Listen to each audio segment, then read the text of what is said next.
and welcome. I'm Lynn Fishman, and I am coming to you from the 41st Annual International Conference on Science and Spirituality here in Montreal, Canada.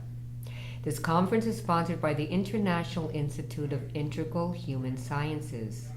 I am so pleased to have Francois Tessier PhD with me. Francois, thank you for being here. Thank you very much for inviting me. I want to ask you, how did you become a healing practitioner? Well, I discovered that really by chance. I was not expecting anything. I was not choosing that. I think that it chose me. I first started to heal at the age of 18, and I started by myself. I discovered that really by chance. I was covered with eczema. I was really an anxious teenager, really living with anxiety and deeply having a lot of eczema all over my body. And one night I really got tired of that. And I decided that I would heal myself. But I was naive. But I was not so naive because I knew that I could do it. So I decided I will pass all my night trying to heal myself. And I sat down and I looked at my hands and I started to heal myself. And I've done, I don't remember exactly because this is many years ago. And I did that for quite a long time actually. And I felt asleep. And I was really affected. I was really covered with eczema, deep, very sick. And I felt asleep. And I woke up very early the morning after, and my skin was absolutely perfect. No trace, nothing. So I was astonished because since I was very young, since 5-6 years, I was using cortisone creams and all sorts of things that, by the way, didn't work. Mm-hmm. So I was astonished, but I didn't make a history of that. I just felt great, and from that moment on, I started to use my hands instinctively. People were having, for example, headaches, and I said to them, "Oh, I will heal you." People were just saying, okay. And I took off headaches. But I was a teenager. I was like, I think it was 17 or 18. I don't remember exactly. It went to more serious things. People were having burns. They burned themselves. And I was healing burns. So for many years, I would say 4 years, I was healing people with burns and headaches, toothaches, some simple things. I didn't know what I was doing. I had no idea, but I was doing it very often. And since I became an actor, a dancer, and a performer at the age of 18 at the same time, we were using our body very much. And we were falling apart, we were dancing, and so we are doing stunts and all sorts of things. And we were having wounds. And first thing I knew, I was healing everybody with my hands. So for me, I was not knowing what I was doing, I was just listening to the call. For me, it was a very important call, and I've done it until my age of 33, I would say. And at 33 years old, I completely stopped, because at that moment, I had a big accident. I was a dancer, and I had a big accident. I was in Calgary, Banff in the West. And I broke my leg, and I had to come back by emergency to be operated, and that was a big dramatic experience for me. So I stopped to believe in anything, and for, I would say, 7-8 years, I became very materialistic. But from, I would say, the age of 18 to the age of 33, I did many, many healings by instinct.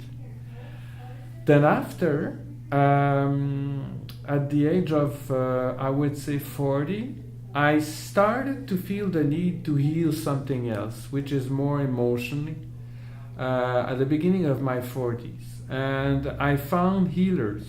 I found Reiki masters and angelic healers that came in my path and that healed me. So you spent many years now learning these energetic practices of healing, and it was obviously meant to be. So what could you share, what words of wisdom can you share, an oversight of the true meaning of health and sickness as you see it from your point of view, from the point of view of an energy practitioner? What I can say about that is an insight of Barbara Brennan, and I observe that in my patient, and I observe that in myself. For me, health is being yourself. And even for a very physical perspective, and even from persons that have lived accidents. I will give you one example of a young girl of 25 years old that I healed. This girl came to see me because she had many car accident, bicycles accident, all sorts of very physical accident that you can you can think that these accidents are caused by exterior means, you know. Mm-hmm. But through the sessions, through the many sessions that I have made, around like 10 or 15 sessions, I don't remember exactly. With this lady? With this young lady. Mm-hmm. The observation that I have made, the conclusion that I have made, this lady was not what she was. And she was falling down her bicycle. Mm-hmm. She was hit by a car because she was outside of her body. She was disconnected from herself. She was literally out of herself. And that was having a lot of physical and not physical consequences. And this is very difficult and subtle, but I am absolutely positive that this young lady has this sequences of outside accident because she was outside of herself, and that had many consequences on the physical point of view, but on psychological point of view. Mm-hmm. And during the healing, and she was constantly having these kinds of accidents. Mm-hmm. She was all the time. She's falling on the sidewalk. She really was outside herself. Mm-hmm. She was not herself, not satisfied with her life, not knowing who she was, basically, not knowing who you are. Your soul is always communicating with you, and your soul is always in communication with you 100% of the day, because your soul has chosen you. And if you're not listening to that, you are disconnected or desynchronized from yourself.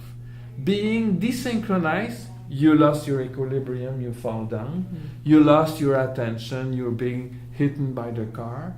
You lost your focus, you fall from your bicycle.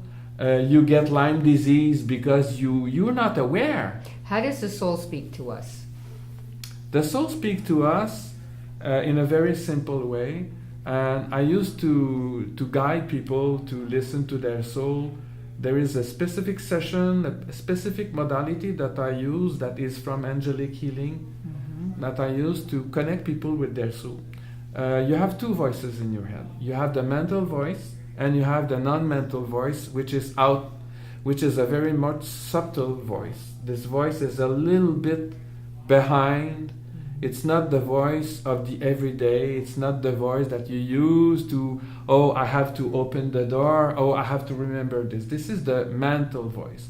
The soul is or the voice that beats up on oneself too, right? That yes. criticizes oneself. No, yeah, this is the ego. Yes, that's what you're talking about, is the ego voice, right? The ego voice. Mm-hmm. We need the ego. Yes, of course. We do need the ego.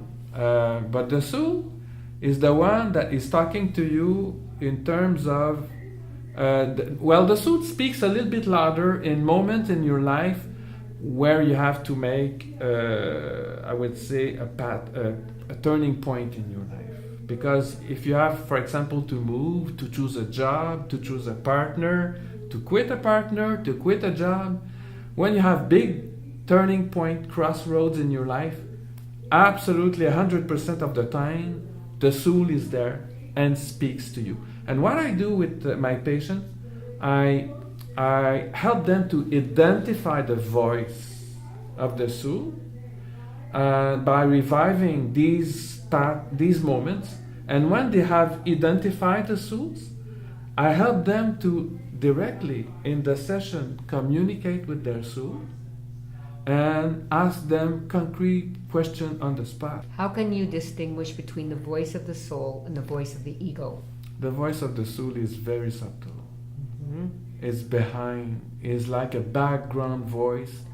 But even if it's a background voice, it's a very strong voice. It's the soul that says, it's right. It's right for you. It's wrong for you. Because it's my choice. I incarnated in your body because we together have to do this.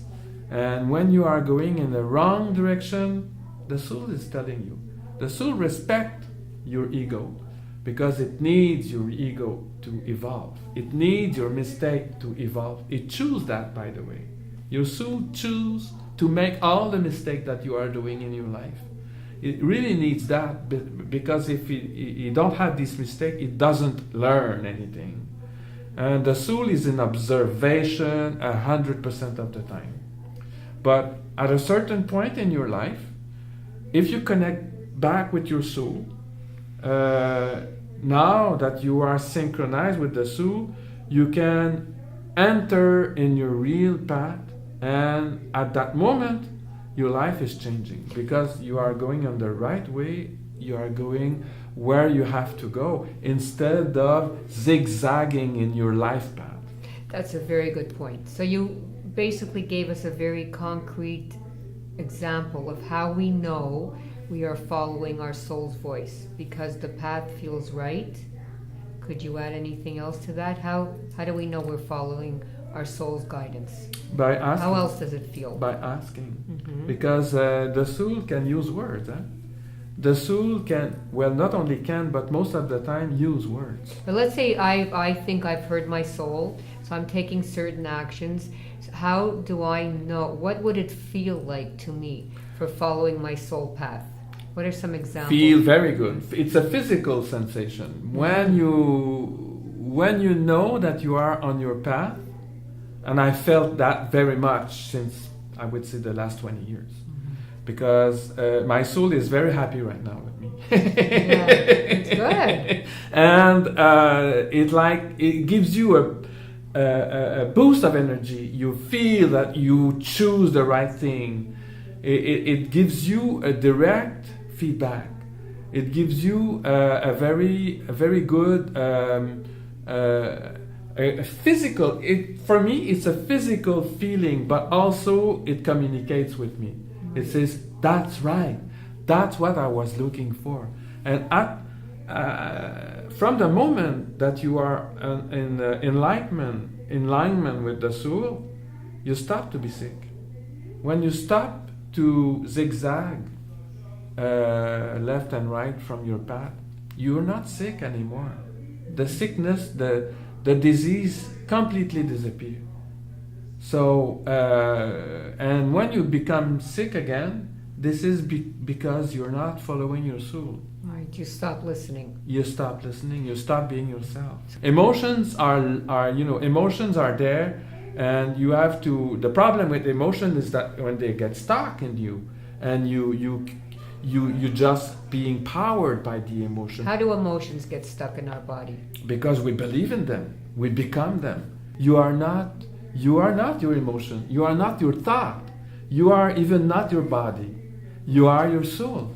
And when you know that, when you stop thinking that your thought and your belief is yourself, And when you understand that you are not that, you are your soul, and your soul is a lot higher than that, it changes everything. Because you stop being angry about the opposition, political opposition, or race, or whatever. You stop racism. You stop, and you stop the judgment. You do not judge, because people are other souls that are living on the earth, living an experimental life on the earth, and you are living yours. They are living theirs. So when you understand that, you cannot judge them. We have many kinds of negative energy. We have emotion, and we have thought forms, and we have deceased energy from physical. These are completely different. When you scan them, there's not the same shape, same texture, etc. But salted water, when you take a salted bath, when you are salt scrub on yourself, salt disintegrate.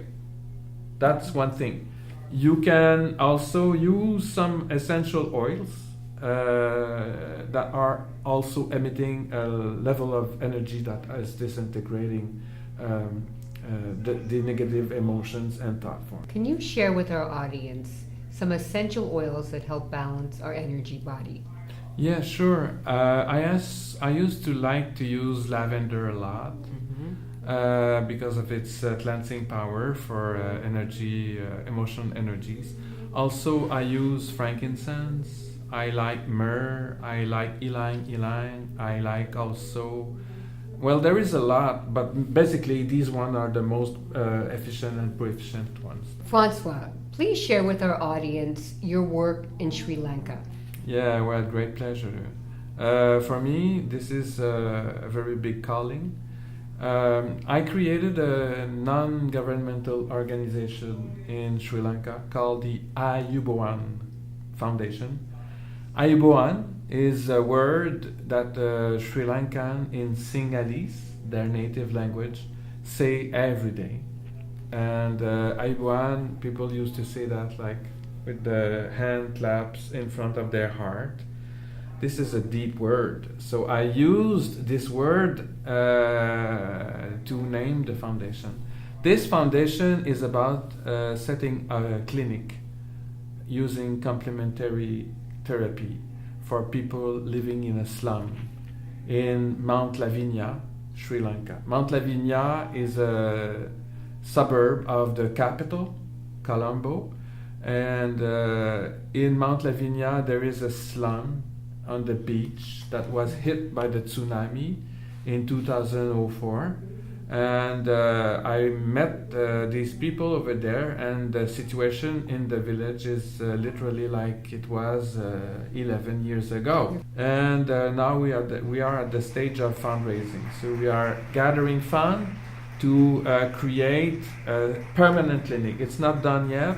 I expect this to happen in 2017. Well, best of luck. Thank you. And we'll see you soon, I hope. Thank you. And I hope we'll see you soon as well. Take care.